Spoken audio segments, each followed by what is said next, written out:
You ask Tiger to solve. This deals with linear equations with one unknown. The final result is x equals 4. Let's solve it step by step. Simplify the expression. Find the greatest common factor of the numerator and denominator. Factor out and cancel the greatest common factor. Group like terms.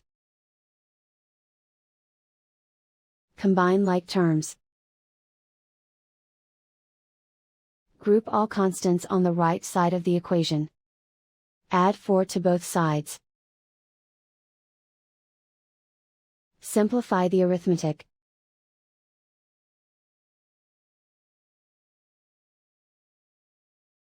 Isolate the x. Divide both sides by 6.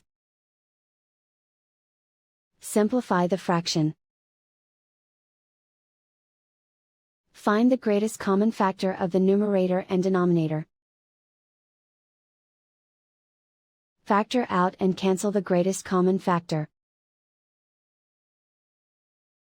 And so the final result is x equals 4.